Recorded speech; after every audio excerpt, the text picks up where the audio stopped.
आखिरी उम्मीद आप,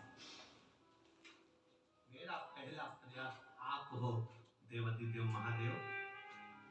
मैं जानती हूँ ये कंजरी से शिव महापुराण की कथा सुनकर आज मैं चली जाऊंगी, और जिसके लिए मैं ये कल्पवास करने, हम कहते हैं शिव महापुराण की कथा में जितने लोग आते हैं अपना अपना बैग बोरिया बिस्तर ले लेकर आते हैं, रात भर पंडाल में पड़े रहते हैं, रात भर भजन गाते रहते हैं, सुबह उठते हैं अपने काम में चले जाते हैं। हम इनको कल्पवासी करते हैं। जैसे संत साधु सन्यासी तपस्वी साधक उपासक प्रयागराज में जाके कल्पवास करते हैं, हरिद्वार में जाके कल्पवास करते हैं, ऋषिकेश में जाकर कल्पवास करते हैं, नर्मदा के घाट पर जाकर कल्पवास करते हैं। शिव महापुराण में जो 5 दिन 7 दिन 2 दिन 3 दिन 4 दिन 1 दिन रात्रि का विश्राम करता है, रुकता है, कथा सुनता है, धूली पर शयन करता है, आसन बिछाकर सोता है, हम उसको मांग कर खा रहा है और जा रहा है भंडारे में भगवान का भोजन करता है। हम उसको जो वीआईपी ट्रीटमेंट को छोड़कर एक साधारण सी जिंदगी पंडाल में जीता है, हम उसे कल्पवासी कहते हैं, शिव का पाने वाला भक्त कहते हैं। मिला उसको।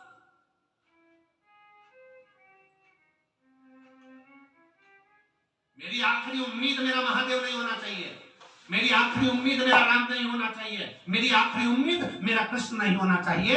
मेरा पहला प्रयास मेरा शिव, मेरा पहला प्रयास राम, मेरा पहला प्रयास कृष्ण होना चाहिए।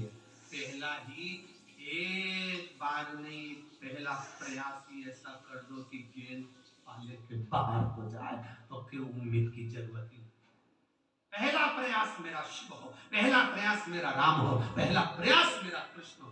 हम आखिरी उम्मीद लगा के बैठे, अब मेरा कहीं से काम नहीं होगा, तब भगवान के पास में लोटा भर के पानी लेके पहुंच गई। मेरी आखिरी उम्मीद तुम ही हो। महादेव बोले पहले ही आ जाती तो उम्मीद करने की जरूरत ही नहीं।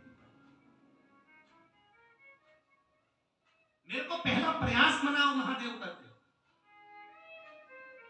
पहला प्रयास मुझे। मुख में हो राम नाम, राम सेवा नहीं प्यारे राम तेरे साथ में, जिंदगी की बागडोर वो महलों में रखे चाहे झोपड़ी में बास। महाराज आपका पहला प्रयास मेरा देवाधिदेव महादेव, मेरा राम, मेरा कृष्ण होना चाहिए। आखिरी उम्मीद नहीं,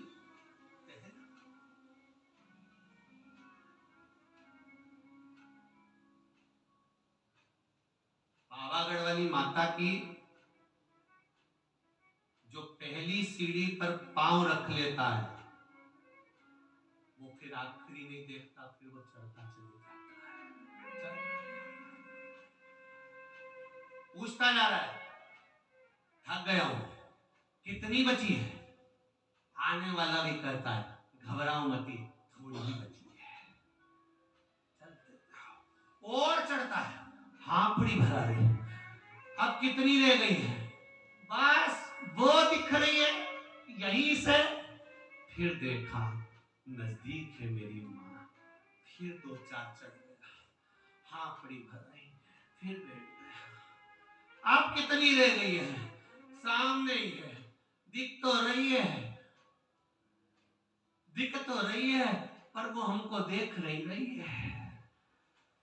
तो वो ऊपर से वो बड़े बड़े नयन वाली अपने नयनों से केवल नीचे बैठे हुए को देख कर कहती है, तू पहली सीढ़ी पर पांव तो रख दे, खींच कर बुलाना मेरी जवाबदारी है। यही बुलाऊंगा, वहीं तक। अब ऊपर पहुंचा, दर्शन करे, बहुत थक गया, पांव दुख रहे हैं, थोड़ी देर बैठ गया, पर जैसे ही फिर सीढ़ी से नीचे उतरते हुए आया, ऐसा लग रहा था ऊपर इतना दर्द था, जब नीचे आया तो इतना दर्द नहीं लग रहा। तो ऊपर से माता रानी ने कहा, बेटा भी मेरे पास से गया है ना, माँ की गोद में जब तक औलाद रहती है ना, तब तक दर्द मालूम नहीं पड़ता, कल मालूम पड़ेगा, आज थोड़ी ना मालूम पड़ेगा। कल मालूम पड़ेगा। 2 दिन तक पाम लगा के मस्त 2 दिन पूरा है। अब अभी थोड़ी ना मालूम पड़ रहा है।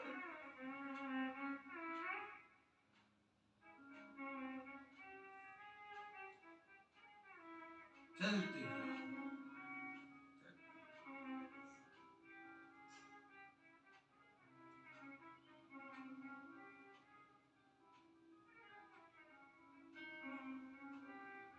बस चढ़ते गए चढ़ते गए चढ़ते गए।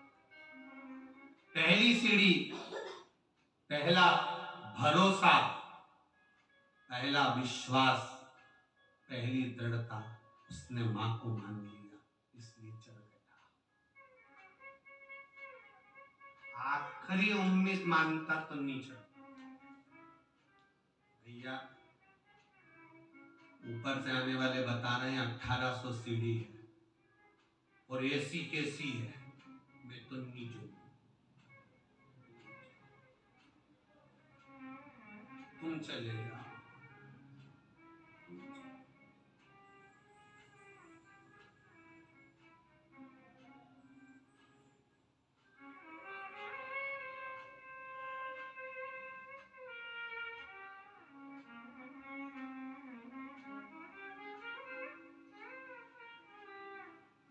मेरी आखिरी उम्मीद नहीं बनाना।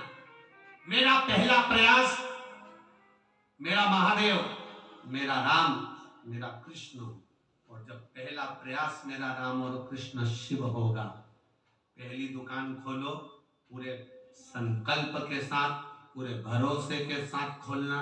पहला काम करो, छोटे से छोटा करो, और पूरे प्रयास के साथ करना कि मेरे को मेरा महादेव देख रहा है और उसके भरोसे पर कर रहा हूं, वो संभाल लेगा।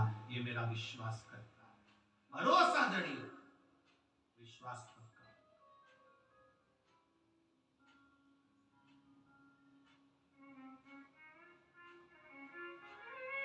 और जब भरोसा दृढ़ हो, विश्वास पक्का हो, भरोसा जब दृढ़ हो जाए, विश्वास जब पक्का हो जाए, और भरोसा दृढ़ होने पर, विश्वास पक्का होने पर, फिर वो परमात्मा का एक आनंद सुख प्राप्त हो जाता। मैंने तेरे भरोसे, ओ बाबा तेरे भरोसे, आवाज़ उड़ती रवागी, बाबा रोज घटो छठीला में घटी जागी। शिव कृपा उसकी उदार।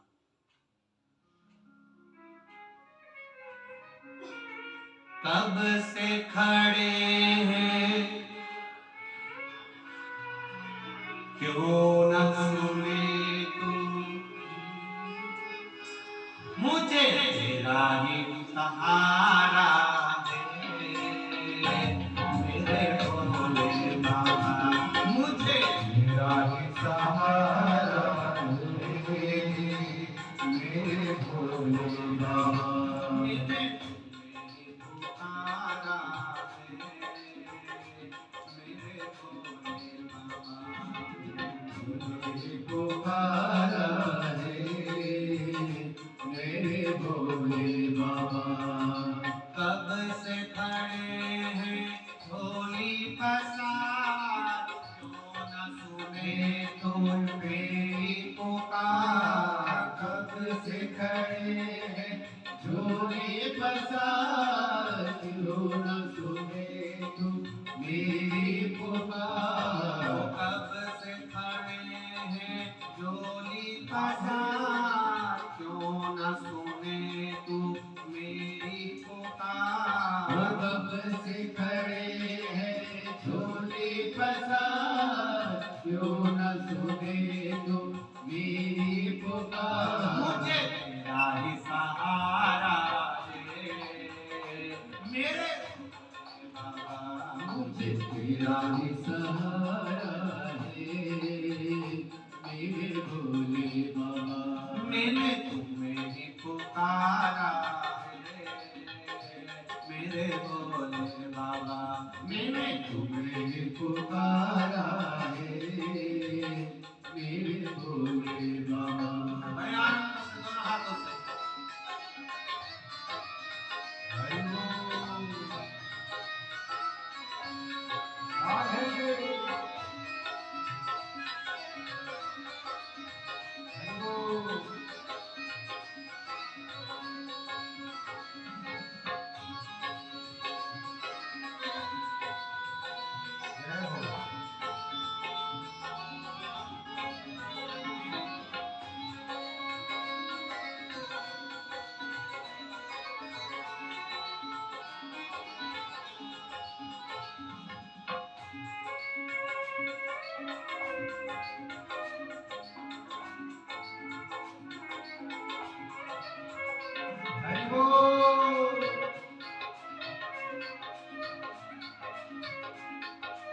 देख लो लगी है आज मंदिर में ये भीड़ भारी। देख लो लगी है आज मंदिर में ये भीड़ भारी। दर्शनों की खातिर आए हैं लाखों नर और नारी। दर्शनों की खातिर आए हैं लाखों नर और नारी। आ जाए भोले बाबा, आ जाए भोले बाबा, तीनों ने पुकारा है मेरे भोले बाबा, तीनों ने पुकारा है मेरे भोले बाबा। कब से खड़े हैं झोली पसार, क्यों न सुने तू मेरी पुकार। कब से खड़े हैं झोली पसार, क्यों न सुने तू मेरी पुकार। कब से खड़े हैं झोली पसार, सुने तू मेरी पुकार। कब से खड़े हैं झोली पसार, क्यों न सुने तू मेरी पुकार। मुझे तेरा ही सहारा है मेरे मुझे तेरा ही सहारा है मेरे भोले बाबा। मैंने तुम्हें पुकारा है मेरे भोले बाबा। मैंने तुम्हें पुकारा है मेरे भोले बाबा। राधे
जिंदगी से हारे गम जमाने के हमले किनारे। जिंदगी से हारे गम जमाने के हमले किनारे। तू बता जहाँ में लोग अपने हुए क्यों पराए। तू बता जहाँ में लोग अपने हुए क्यों पराए। तेरे सिवा दुनिया में, तेरे सिवा दुनिया में कोई ना हमारा है मेरे भोले बाबा। कोई ना हमारा है मेरे भोले बाबा। कब से खड़े हैं झोली पसार, क्यों न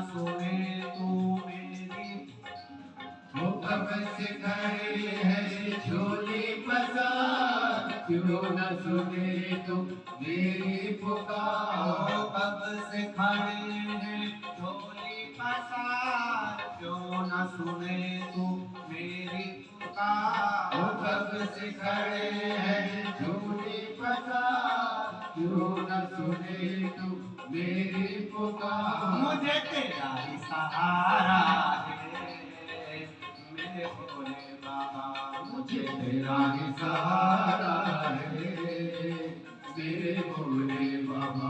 मैंने तुम्हें ही पुकारा है मेरे भोले बाबा। मैंने तुम्हें ही पुकारा है मेरे भोले बाबा।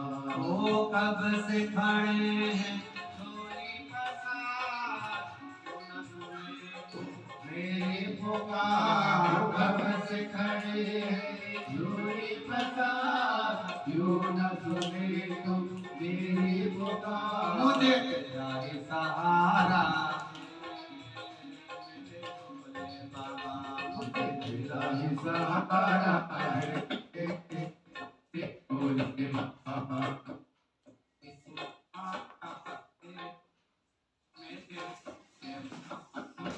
मेरी पुकारा है मेरे भोले बाबा।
दोनों हाथों से ताली बजाते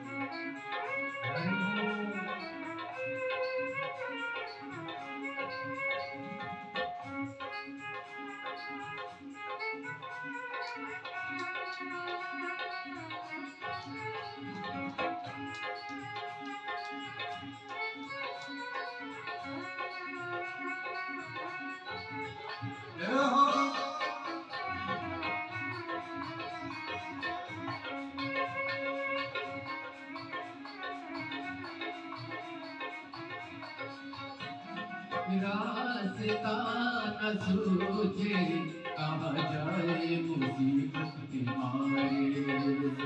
रास्ता न सूझे कहाँ जाए मुसीबत के मारे।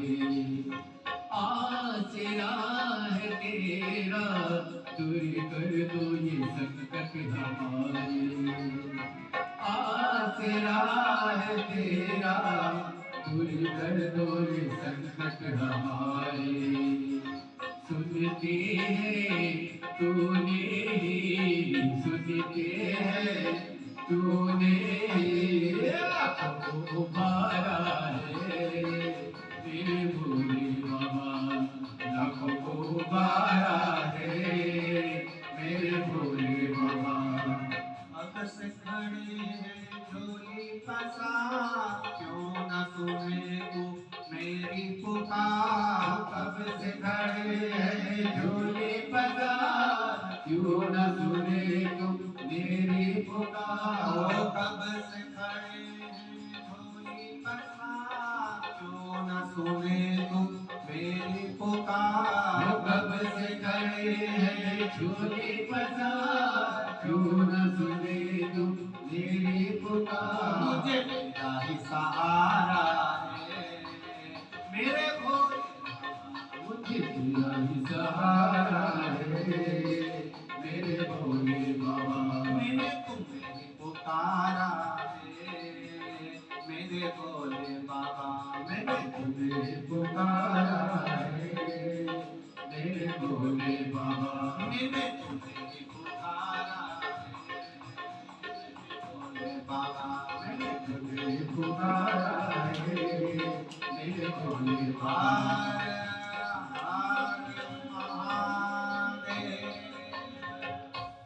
अपने स्थान पर बैठकर भगवान शिव के मूल मंत्र का स्मरण करते हुए बाबा देवादिदेव महादेव से प्रार्थना करिए। आज कथा का विराम दिवस भी है। दिल से बाबा से मन से कहिए भाव से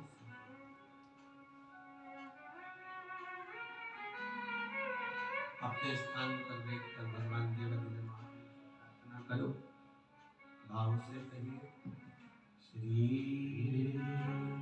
शिवाय नमस्तुभ्यं श्री शिवाय नमस्तुभ्यं श्री शिवाय नमस्तुभ्यं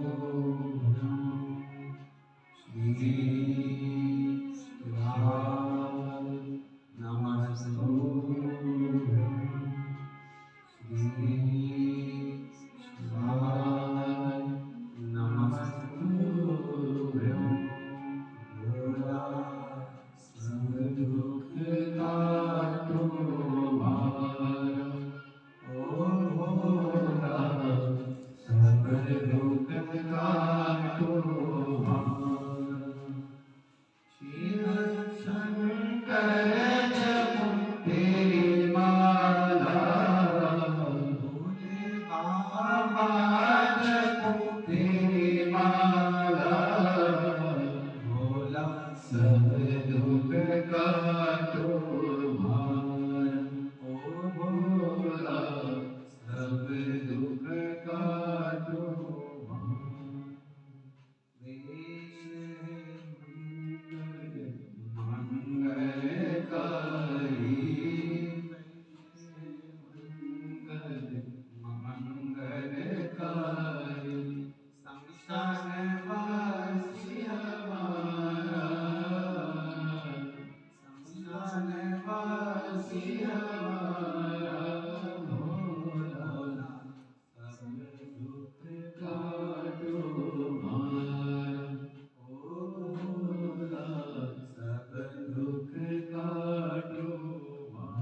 भगवान शिव की कथा करें, भगवान शंकर का गुणगान करें, आपका विश्वास दृढ़ बना। जब देवता और राक्षसों ने मिलकर मंथन किया, उस मंथन में सबसे पहले गौ माता निकली। गौ माता निकलने के बाद विष की प्राप्ति हुई। विष के बाद में फिर रतन, माणिक, मोती, औषधि, ऐरावत, फिर बाद में अमृत की प्राप्ति। अगर देवता और राक्षस दोनों मिलकर मेहनत नहीं करते, किस्मत के भरोसे बैठे रहते, तो क्या अमृत मिल सकता था? नहीं। उन्होंने मेहनत करी, और जब मेहनत करी तो उसके भरोसे पर अमृत की प्राप्ति।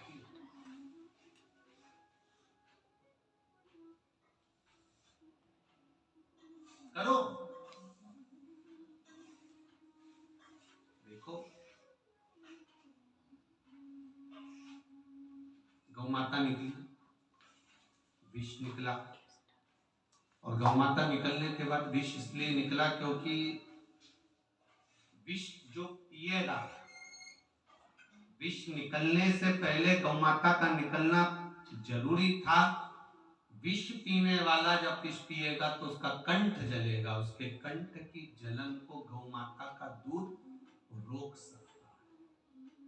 गाय के दूध में वो अमृत छुपा होता है कि ना जाने कितने विष को भी समाप्त कर देता है। गौ माता के दूध में वो अमृत छुपा है।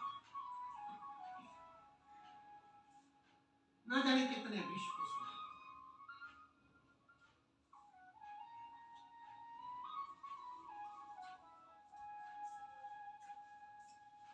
एक बहुत अच्छी बात है, ध्यान में रखना दोस्तों, जिस नारी का गर्भ बार बार ठहरता है, 2-3 महीने का होने के बाद वो गर्भ वापस गिर जाता है।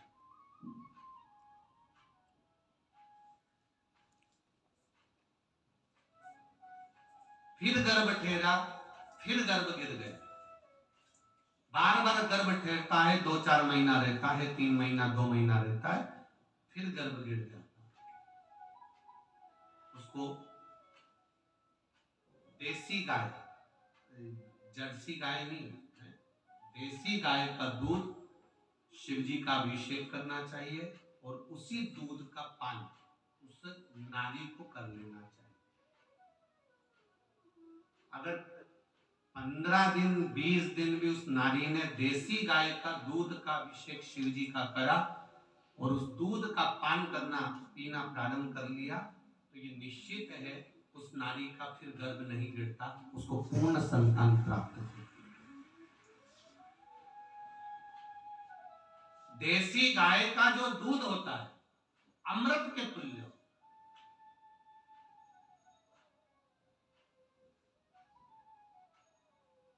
आज का जमाना तो बड़ा विचित्र है ऐसा।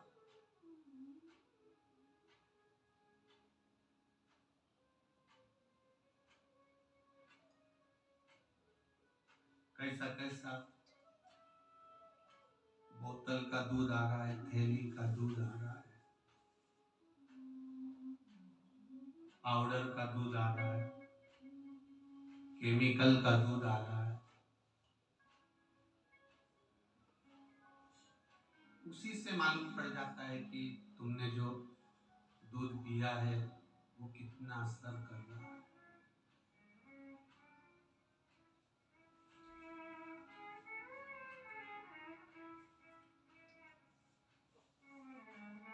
उससे मालूम पड़ जाता है, दिखता है कि दूध का असर कैसा, उससे नजर आता है।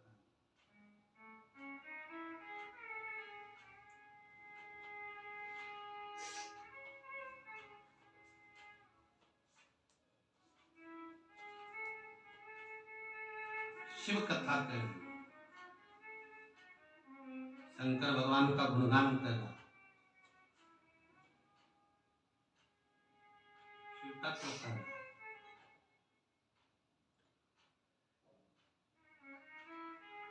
देसी गाय का दूध आप लोग प्रयास करा करो। भगवान शंकर ने कभी ये नहीं कहा आप लोगों से कि आप गिलास भरकर या लोटा भरकर या बहुत सारा दूध समर्पित करो तो मैं प्रसन्न होऊंगा। भगवान तो कहते हैं आधी में पुनिया, थोड़ा सा भी मिल जाएगा तो भी देसी गाय का अगर दूध 1 चम्मच क्या, आधा चम्मच क्या, 2 बूंद भी अगर किसी जल के पात्र में मिल गया तो पूरे जल को अमृत कर देता है। वो कोई साधारण नहीं, बहुत करता।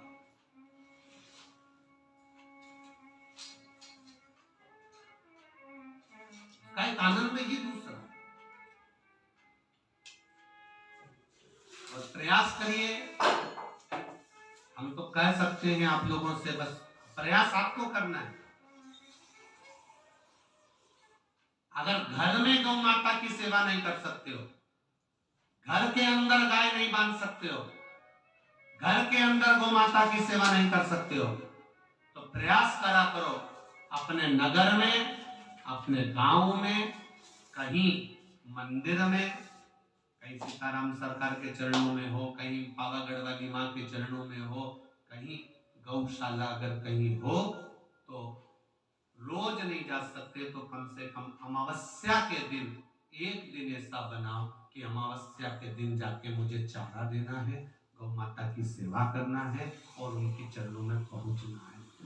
एक दिन भी अगर आप अमावस्या के दिन अगर गौशाला में जाना प्रारंभ कर दोगे तो ये निश्चित है तुम्हारे घर में जब गौ माता की सेवा कर कर घर पहुंचोगे तो घर में कैसा भी दुख होगा वो गौ माता की रोमावली, उनके मूत्र आदि से, उनके गोबर से जो सेवा कर कर जा रहे हो, जो शरीर में लगा हुआ है उसकी गंध से घर में कितनी भी अगर नेगेटिव ऊर्जा भी है तो वो पॉजिटिव में बदलना प्रारंभ करती है। गौ माता की सेवा का सुख था।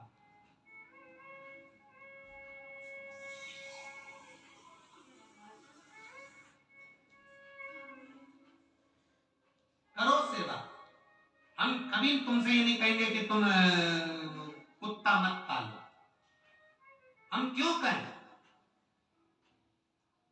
कई लोग कहते हैं गुरुजी आप अपने व्यासपीठ से बोला करो कि मदिरा मत पियो, तंबाकू मत खाओ, ये मत करो, वो मत करो। हम उनसे कहते हैं हम कह भी देंगे तो क्या छोड़ रहा है? फालतू में बोल के अपना मुंह खराब करना कि तुम ये मत करो, वो मत करो। तुम तो करो, तुम्हारी मर्जी पड़े तो। अरे इतना सा निवेदन, इतनी सी एक प्रार्थना, जो भी चीज तुम खा रहे हो, पी रहे हो, उससे अगर तुम्हारे शरीर को तकलीफ होने लगे और तुम्हारा परिवार दुखी होने लगे, परिवार में रोना पड़ रहा हो, बच्चों की जिंदगी नाश हो रही हो, तो ऐसा व्यसन मत करना जिससे तुम्हारा घर का नाश हो। ऐसा व्यसन मत। कोई कितना भी कह दे तुम्हें गंगा जी में ले जाकर भी खड़ा कर दे और संकल्प दिला दे कि तू आज से नहीं पिएगा, वो एक दो हफ्ता नहीं पिएगा। क्यों? संकल्प से या कसम देने से कभी व्यसन नहीं छूटता। व्यसन अपने अंदर से जब चोट लगती है तब छूटता है। व्यसन किसी के कहने पर ही छूटता।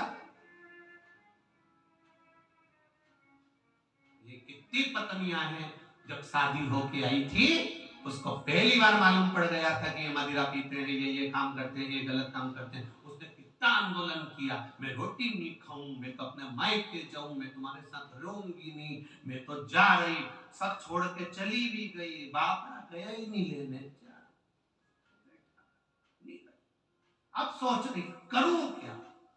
उसको चोट लगना चाहिए, उसके भीतर इस चीज का गिलानी होना चाहिए, इस भीतर दुख होना चाहिए कि मैं जो कर रहा हूं, मैंने अगर मदिरा पान करा है तो मैं अपनी जिंदगी नाश कर रहा हूं, मैं तंबाकू खा रहा हूं अपनी जिंदगी नाश कर रहा हूं, मैं अगर सिगरेट पी रहा हूं, बीड़ी पी रहा हूं, अपनी जिंदगी नाश कर रहा हूं। उसको खुद में ये गिलानी उत्पन्न होना चाहिए कि मेरे भीतर ये दोष क्यों।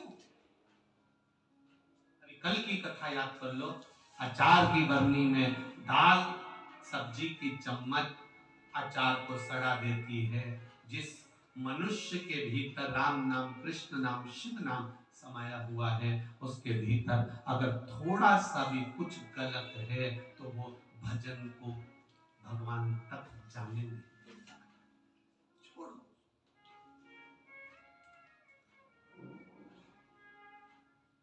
करो भजन, स्मरण करिए।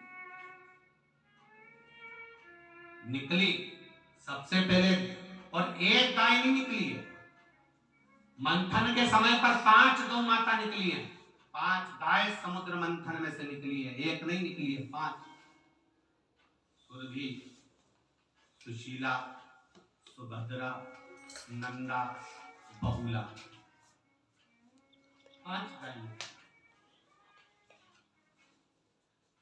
एक गाय निकलती तो भी हम समझ लेते कि भाई मंथन में एक गाय निकली, नहीं नहीं, समुद्र मंथन में 5 गाय निकली हैं। सुरभि, सुशीला, बहुला, नंदा, भद्रा, ये 5 गौ माता मंथन में से निकली।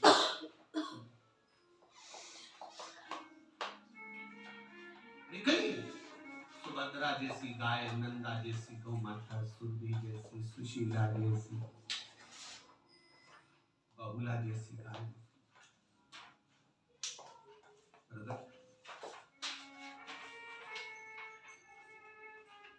कितनी कृपा मेरे भोलेनाथ ने करी। बहुला अपने बेटे मनु को रही थी, बहुला गाय अपने बेटे मनोरथ को दूध पिला रही थी और दूध पीता पीता वो मनोरथ का दूध पीते पीते मुंह में फेन आया, हवा चली, हवा चलते से वो फेन देवादिदेव महादेव पर जाकर गिर गया। महादेव को क्रोध आया और वो त्रिशूल लेकर बहुला के पुत्र मनोरथ को मारने के लिए दौड़े। जैसे ही मनोरथ को मारने के लिए दौड़े, बहुला गाय को लगा मेरे बेटे को शंकर जी मार देंगे। बहुला ने तेज श्वास खींच ली और जो तेज श्वास खींची, शंकर जी को बहुला गाय अपने पेट में निकल गई। शिव बहुला गाय के पेट में जाकर मेरे महादेव बहुला गाय के पेट में जाकर बैठ गए। हाहाकार मच गया, चारों तरफ हाहाकार मच गया। शिव जी कहां गए, शंकर जी कहां गए, मिल ही नहीं रहे। हाहाकार मच गया। मां जगत जननी जगदम्बा के पास सूचना पहुंच गई, भोलेनाथ नहीं दिख रहा है, मेरे त्रिकालदर्शी मेरे शंभु नजर नहीं आ रहा है, मेरे शिव ना जाने कहां चले गए।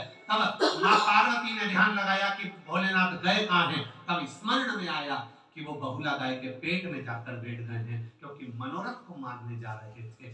मनोरथ बहुला गाय का पुत्र है।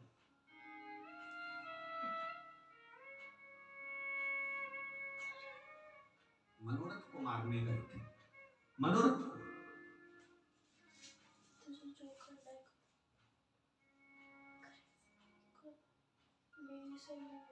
अब 33 कोटि देवी देवताओं ने बहुला गाय की स्तुति की। मां कृपा करो, मां करुणा करो। आपके उदर में, आपके पेट में देवादिदेव महादेव जाकर विराजमान हो गए हैं। मां करुणा कर दो, इनको प्रकट कर दो। बहुला ने कहा भोलेनाथ मेरे पुत्र मनोरथ को मार रहे थे, इसलिए मैं उनको निगल दूं। गलती क्षमा कर। जरा विचार करिएगा, जिस पेट के अंदर शिवजी जाकर विराजमान हुए हैं, उस पेट के अंदर तुम गाय को क्या दे रहे हो? पॉलीथीन में बांधकर खाने का सामान कचरा फेंक देते हो। वो पॉलीथीन गाय खा जाती है, उसके पेट में चली जाती है, धीरे धीरे धीरे धीरे वो कैंसर कर देती है और गाय का पेट अंदर से सड़ने लगता है और वो गाय मर जाती है। विचार करिए।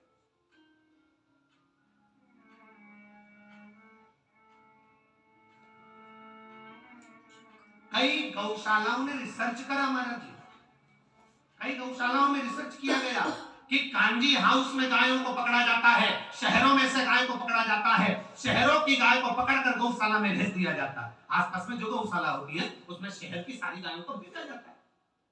अब शहर की गौशाला, शहर की गायों को, रोडों पर चरने वाली गायों को, रोडों पर फिरने वाली गायों को नगर के निगम के लोग, नगर पालिका के लोग, शहर के लोग उसको भर कर ले जाकर गौशाला में छोड़ लेते हैं। अब गौशाला में छोड़ दिया, अब रिसर्च करा जाता है कि वो गाय 15 दिन, 20 दिन, 50 दिन, 2 महीना, 6 महीना, 1 साल तक रहती है, 1 साल के बाद मर जाती है।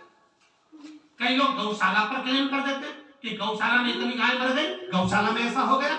विचार करो, तुमने शहर की गायों को लाकर गौशाला में डाला गया और गौशाला में शहर की गाय को डाला तो वो पहले की पन्नी खाई हुई रहती है, पहले की वो ना जाने क्या क्या खाई हुई होती है। अब उनको चारा मिल रहा है, पानी मिल रहा है, औषधि मिल रही है, सब कुछ मिल रहा है, पर पहले की जो पन्नी उसके पेट में भरी हुई है उसके कारण उसका प्राण चला ही जाता है, चाहे कितना ही प्रयास करो,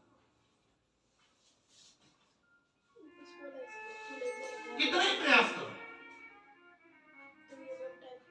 शहर की घूमने वाली गायों को तुमने गौशाला में रखा, चारा खिला रहे हो, उसको तुम खली खिला रहे हो, चाहे तुम कुछ भी खिला लो, पर अंदर जो उसके पेट में पन्नी भरी पड़ी है, पॉलीथीन पड़ी है, वो अपना काम कर रही है, इसलिए गाय को मरना पड़ेगा।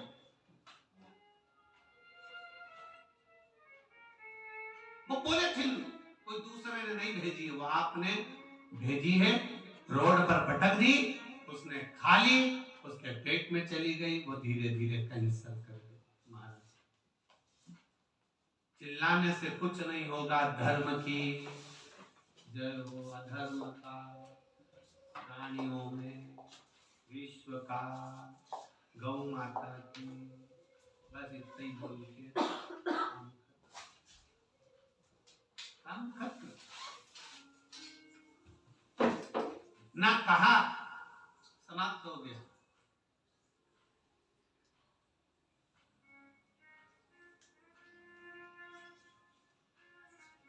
कल नर्मदा जयंती मनाई गई, कभी गंगा जयंती मनाई जाती है, कभी ताप्ती जयंती मनाई जाती है, कभी चंद्रभागा जयंती मनाई जाती है। सारी पवित्र, कभी क्षिप्रा जी के तट पर कोई जयंती मनाई जाती है। पवित्र से पवित्र नदियों के तट पर जयंतियां मनाई जाती हैं।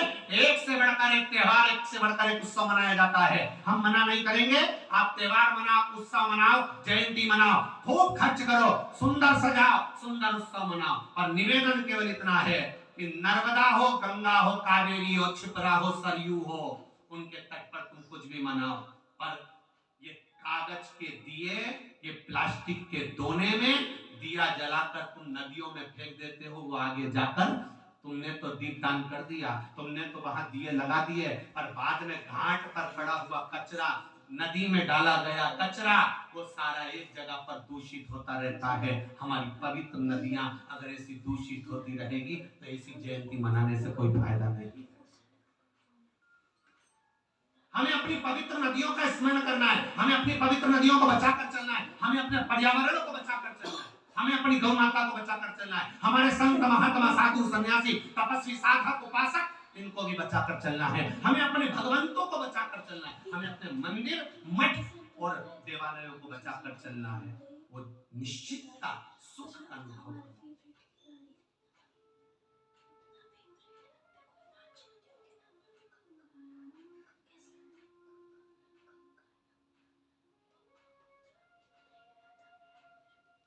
निश्चितता सुख का अनुभव करें। महाराज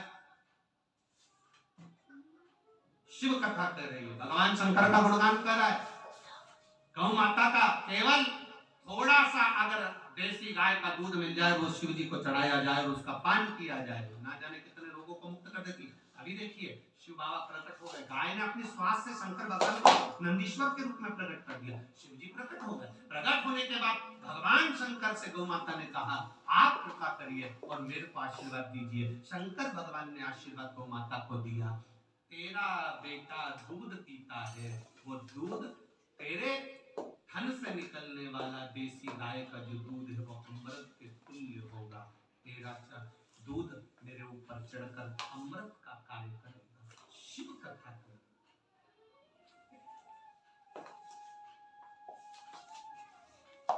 शिव महापुराण की कथा कर रही है, भगवान शंकर का गुणगान कर। शिव तत्व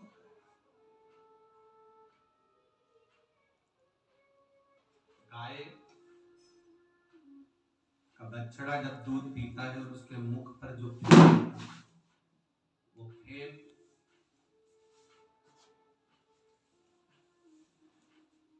किसी को शरीर सफेद पड़ जाता है, चमड़ी अगर सफेद होने लगती है तो वो फेन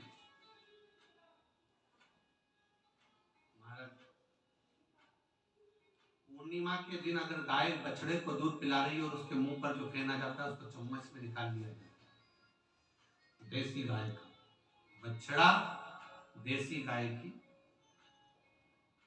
दूध, बछड़ा जब पिए उस पर फेन आ जाए तो चम्मच में निकाला जाता है।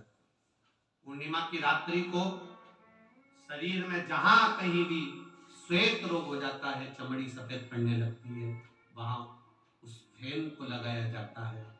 देसी गाय अगर फेन कम है तो देसी गाय का दूध मिला लिया जाता है, उसको शरीर पर लगाकर चंद्रमा के प्रकाश के अंतर्गत उसको रखा जाता है। फिर आधे घंटे बाद, 1 घंटे बाद स्नान करा जाता है। 4-5 पूर्णिमा के अंतर्गत इस क्रम को जब करा जाता है तो धीरे धीरे धीरे धीरे चमड़ी अपने अपने असली कलर में आना प्रारंभ हो जाती है और वो चर्म रोग समाप्त हो जाता है। इतना बल है देसी गाय के उस दूध में, उस फेन में, इतना बल।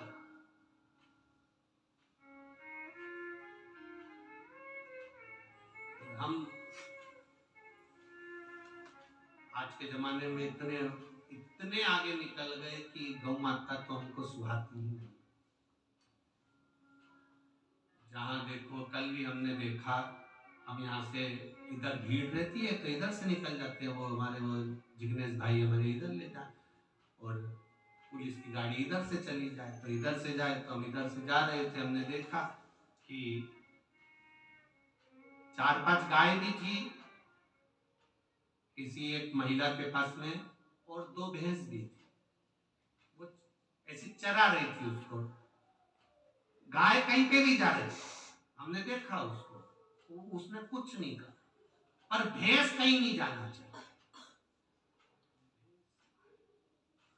वो गाय नहीं संभाल रही थी, क्या संभाल रही थी? भैंस। हमने भी मन में सोचा, बस यही दशा आज के जमाने में सब जगह है, जो गाढ़ा दूध दे, ज्यादा दूध दे, कहीं से मुना अच्छा प्रॉफिट आ रहा, तो वो प्रॉफिट सबसे अच्छा भैंस से ही आता है। और इनको समझाए कौन? गाय की अगर तुमने सेवा करी है, गौ माता की सेवा करी है, तो गाय का जो बछड़ा होता है उसको बेल कहते हैं, बेल को नंदी कहते हैं। नंदी पर कौन बैठता है? बोलो बोलो जम के, महादेव बैठते हैं। अब तुमने गौ माता की सेवा करी तो गाय का जो बछड़ा है, बेल बेल, वो जो नंदी, नंदी शंकर जी से कहेगा इसने मेरी माता की सेवा करी है, इसको कैलाश पर लिया, लेकर आओ इसको कैलाश पर। नंदी का देगा महादेव से। और तुमने अगर भैंस की सेवा करी,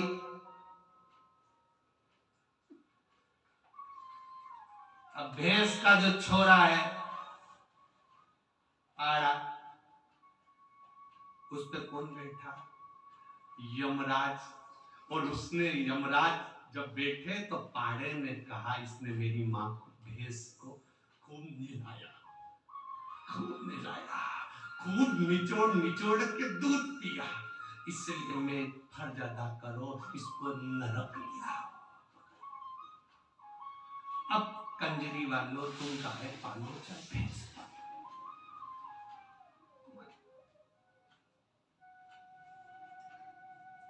ऐसा करोगे,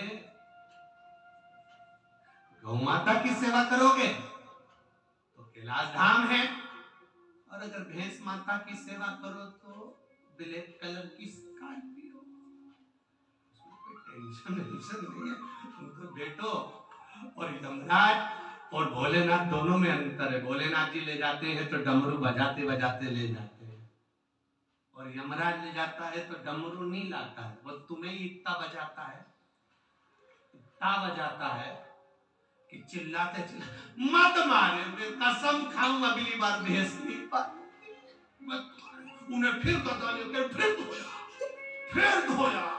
अरे राम, मुझे क्या मालूम था, गाय को कम चारा देती थी, भैंस को दूध के चक्कर में खली भी खिला देती थी, भैंस को नहलाती भी थी, और खली, चूरी, और क्या क्या होता है, अच्छा अच्छा आइटम भैंस को खिलाती थी। क्यों? दूध अच्छा देगी, पर मालूम क्या था कि मार भी अच्छा खिलाएगी। जब दूध खाया, अब यमराज की मार खा, खूब दो चाटता था, खूब मार ठोकता ठोकता ऊपर ले गया। उसके रिश्तेदार मिले, मिलते से पूछे, कलावती? कलावती बोली, जी जी लीलावती, तू भी यही है? मैंने भी 4 भैंस रखी थी, अब रख ले भैंस।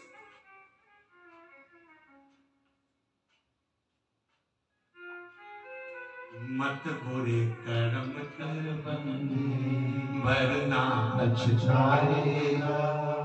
भगवान की आंखों से तू बच नहीं पाएगा, वो बच नहीं पाएगा। अरे ओ ओ अज्ञानी मत कर नादानी, तेरे कर्म का फल भी तू ही पाएगा, जैसा किया तूने तेरे आगे आएगा।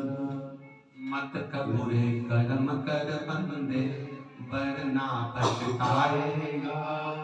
भगवान की आंखों से तू बच नहीं पाएगा, तू बच नहीं पाएगा। आपके कर्म का भोग आपको भोगना, वो निश्चितता में भोगना। शिव का भजन करना, शंकर का गुणगान करना, शिव का स्मरण करना, शिव भक्ति में रम जाना, एक आनंद की अनुभूति करा।